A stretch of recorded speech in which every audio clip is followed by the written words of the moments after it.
उसका नाम है हिप्पोपोटामस। नाम सुनकर आप भी हैरान जरूर हो गए होंगे, लेकिन मैं आपको बता दूं कि हिप्पोपोटामस का इस मूवी से कोई भी लेना देना नहीं है। ये मूवी काफी ज्यादा सस्पेंस से भरी हुई है, जो कि आप सभी को जरूर देखना चाहिए, क्योंकि मूवी के आगे बढ़ने के साथ साथ आपके द्वारा लगाए गए सारे अनुमान गलत हो जाएंगे और इस मूवी का एंड आप एक्सपेक्ट भी नहीं कर सकते कि क्या होने वाला है। मूवी को एडवर्ड पाल्मर ने काफी बखूबी से डायरेक्ट किया है, जो कि हम इस वीडियो के दौरान देखेंगे। तो आप भी हमारे साथ इस वीडियो के एंड तक जरूर बने रहिएगा।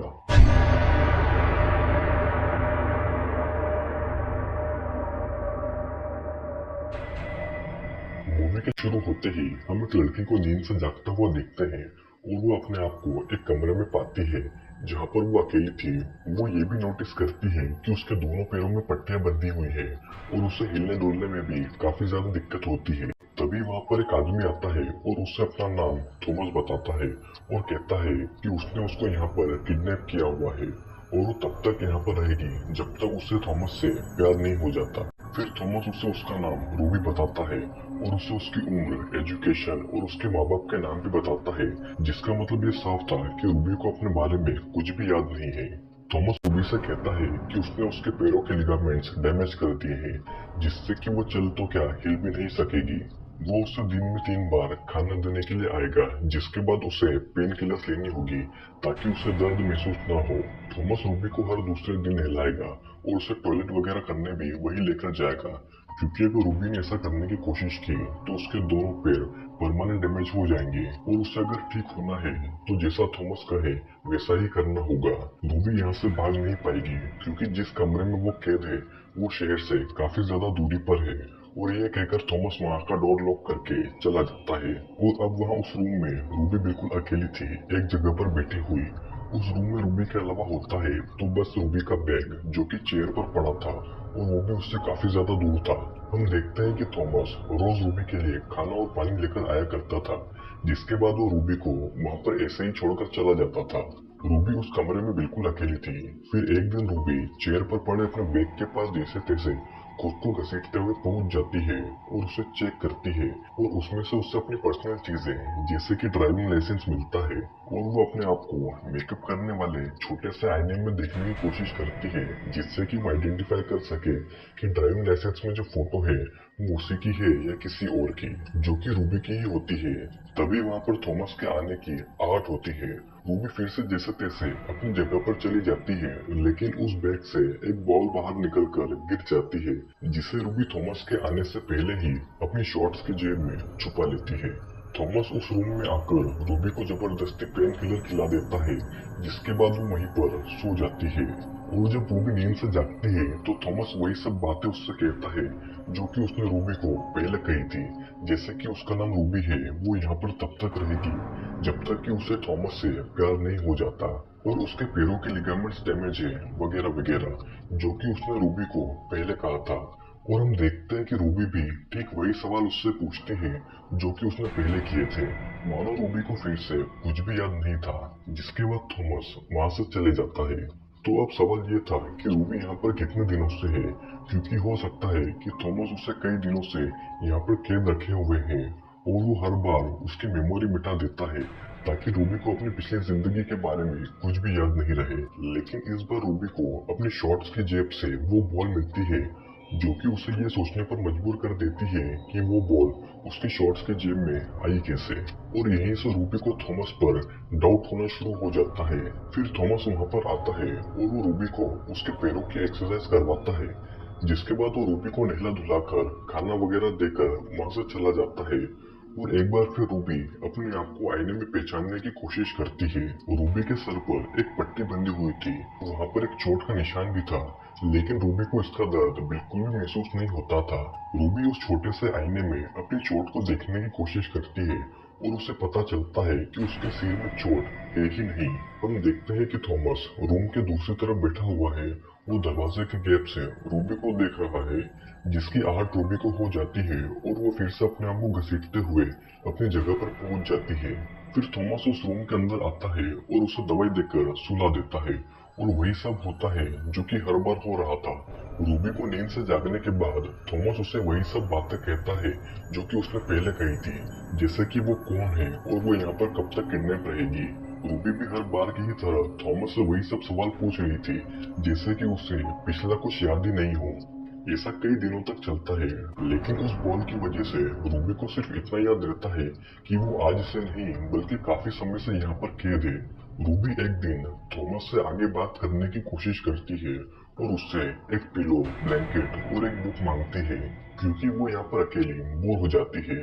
थॉमस को लगता है कि रूबी शायद उसकी तरफ अट्रैक्ट हो रही है और वो वही चीजें लाकर रूबी को दे देता है जो कि उसने मंगवाई थी। जब रूबी थॉमस की दी हुई बुक पढ़ती है तो उसे लगता है कि वो ये बुक पहले ही पढ़ चुकी है और उसे अपनी पुरानी जिंदगी की सिर्फ यही एक चीज याद है, जिस पर थॉमस उससे ये कहता है कि ये बुक एक ट्रिगर है जो उसके इमोशन से कनेक्ट है, क्योंकि यह उसकी फेवरेट बुक हुआ करती थी और इस ट्रिगर से हो सकता है कि रूबी की मेमोरी वापस आ जाए, जिसमें थॉमस उसकी पूरी मदद करेगा। और इसके बाद थॉमस वहां से चला जाता है। अगली सुबह जब थॉमस रूबी के पास वापस आता है तो वो रूबी से उसकी फेवरेट कॉफी के बारे में पूछता है और थॉमस रूबी की फेवरेट कॉफी कुछ ही सेकंड में वहां पर लेकर आ जाता है, जैसे कि उसे पहले से ही पता हो कि रूबी उससे क्या मांगने वाली है। और वो कॉफी पीते ही रूबी की मेमोरी फिर से ट्रिगर हो जाती है। रूबी को ठीक वैसा ही महसूस होता है जैसा कि उसे अपनी पुरानी जिंदगी में महसूस हुआ करता था। जब रूबी उस कमरे में अकेले हुआ करती है तो वो थॉमस की दी हुई बुक पढ़ती है। उसे बुक के एक पेज पर कुछ अजीब अजीब लिखा हुआ दिखाई देता है, जिसे वो मिरर की मदद से देखने की कोशिश करती है, जो कि उसने अपने पैरों की पट्टियों में छुपा रखा था। कि उस बुक के पेज पर उल्टे अक्षरों में कुछ लिखा हुआ था, जिसका मतलब था डोंट ट्रस्ट हिम। और ये देखकर रूबी घबरा जाती है कि आखिर क्यों वो थॉमस पर भरोसा न करे। शाम को थॉमस एक टेबल उस रूम में लेकर आता है, जिस पर बैठकर दोनों साथ में डिनर करते हैं। डिनर करते वक्त रूबी थॉमस से कहती है कि वो कितनी लड़कियों को यहाँ पर इस तरह से फंसा चुका है। वो पहले उन लड़कियों पर रिसर्च करता है, जिसके बाद वो उन्हें उससे प्यार करने पर मजबूर कर देता है। फिर वो उन लड़कियों का रेप करके उन्हें मार डालता है, क्योंकि उसे ये लग रहा था कि थॉमस की दी हुई वो बुक किसी और लड़की की थी, जो कि शायद उससे पहले यहाँ पर कैद थी। और उसी लड़की ने उस बुक में ये लिखा था डोंट ट्रस्ट हिम। फिर ये सब सुनकर थॉमस को गुस्सा आ जाता है और वो अपना हाथ टेबल पर पटकता है, जिससे कि पानी का गिलास टूटकर उसके हाथ में लग जाता है और उसके हाथ से खून बहना शुरू हो जाता है। रूबी को अपनी गलती का एहसास होता है और थॉमस उससे ये कहकर वहां से चला जाता है कि वो यहाँ पर पहली लड़की है और वो बस ये चाहता है कि वो उससे प्यार करने लग जाए। अगले दिन रूबी अपने पैर चेक करती है और पट्टियों को खोलकर देखती है तो उसे ये पता चलता है कि उसके पैर बिल्कुल ठीक है। बस काफी दिनों से एक जगह पर बैठे रहने के कारण वो ठीक से चल नहीं पा रही थी। रूबी फिर से उस बुक को चेक करती है और उसे वो लिखावट देखकर ये ट्रिगर होता है कि वो उसी ने एक जली हुई माचिस की तीली से लिखा था और वो माचिस की तीली उसने रूम के ही एक ब्लॉक के पीछे छिपाई थी। उस ब्लॉक के पीछे देखने पर रूबी को वहाँ पर कई सारी माचिस की तीलियां दिखाई देती है और इसका मतलब ये था कि वो काफी लंबे समय से यहाँ पर कैद है और थॉमस उसे रोज बेवकूफ बनाता है।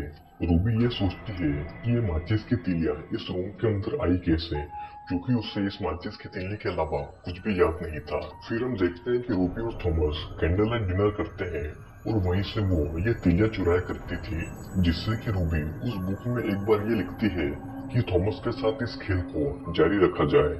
हम देखते हैं कि रूबी धीरे धीरे चलना शुरू कर देती है और थॉमस के आते समय वो उसे ऐसा दिखाती है कि वो अभी भी चल नहीं पाती।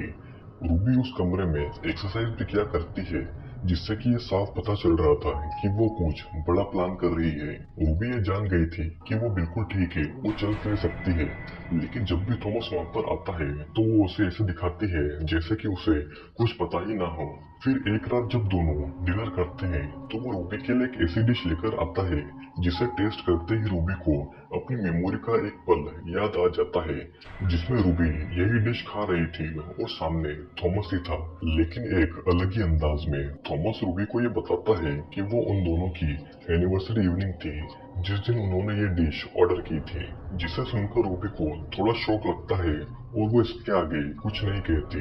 रात के समय रूबी उस रूम में लगी हुई दो ड्राइंग को देखती है जो कि उसी ने बनाई हुई थी, लेकिन उसे इसके बारे में कुछ भी नहीं पता था। रूबी रोज थोड़ा थोड़ा थॉमस के करीब आती है, जिससे कि थॉमस को ये लगता है कि रूबी धीरे धीरे उसके प्यार में पड़ रही है। लेकिन रूबी तो वहां से भागने की कोशिश करती है, लेकिन कभी भी वहां से भाग नहीं पाती। फिर एक रात रूबी उस रूम में थॉमस के साथ डांस करती है और उसे उसकी मेमोरी का एक पल याद आ जाता है जिसमें थॉमस ने उसे शादी के लिए प्रपोज किया था और रूबी ने भी उसे हाँ कर दिया था। वो थॉमस से पूछती है कि आखिरकार उन दोनों के बीच में ऐसा क्या हुआ कि उनकी जिंदगी ऐसी हो गई। थॉमस को भी लग रहा था कि रूबी अब सच सुनने के लिए तैयार है। थॉमस रूबी को ये बताता है कि वो एक वीकेंड पर अपने एक फ्रेंड निक के साथ बार में थी और थॉमस उसे पिक करने के लिए वहां पर आ रहा था, लेकिन थॉमस की ट्रेन छूट जाने के कारण वो रूबी को पिक नहीं कर पाता और निक रूबी के ड्रंक होने का फायदा उठाकर उसे अपने फ्लैट पर ले जाकर उसके साथ जबरदस्ती कर उसका रेप कर देता है। थॉमस अपने फ्रेंड रॉब की कार से रूबी को ढूंढता हुआ निक के फ्लैट पर पहुंचता है तो वो देखता है कि निक ने रूबी के साथ जबरदस्ती की है और उसे काफी पीटा भी है। रूबी की हालत बहुत ज्यादा खराब थी और थॉमस उससे इतना प्यार करता था कि वो उसकी ऐसी हालत नहीं देख पाता और गुस्से में आकर वो निक को जान से मार डालता है। रूबी को इस घटना का बहुत गहरा सदमा लगता है। वो ना तो थॉमस को पहचान पा रही थी, ना ही खुद को। थॉमस रूबी को अपने साथ शहर से बहुत दूर ले जाता है और जंगल में एक खाली पड़े एक घर के रूम में उसे रखता है। थॉमस रूबी को बहुत प्यार करता था, लेकिन रूबी को लगता था कि निक की तरह वो भी उसे नुकसान पहुंचाएगा। थॉमस भी रूबी को ऐसी हालत में छोड़ना नहीं चाहता था। वो रूबी के हर बिहेवियर को बारीकी से देखता है और ये पाता है कि जब भी रूबी देर तक सोती है तो उसकी मेमोरी चली जाती है और उसे बस उस एक्सीडेंट के बारे में ही याद रहता है। थॉमस धीरे धीरे रूबी की मेमोरी को ट्रिगर करना सीखता है। जिस तरह हम किसी पुराने फोटो को देखकर उस पल को याद करने लगते हैं, ठीक उसी तरह रूबी को लगता था कि थॉमस भी उसे नुकसान पहुंचाएगा, लेकिन थॉमस ने एक ऐसा सीन क्रिएट किया जिसमें वो धीरे धीरे विलन से रूबी का थॉमस बनता जाएगा और ऐसा करने में उसे काफी ज्यादा समय लग गया।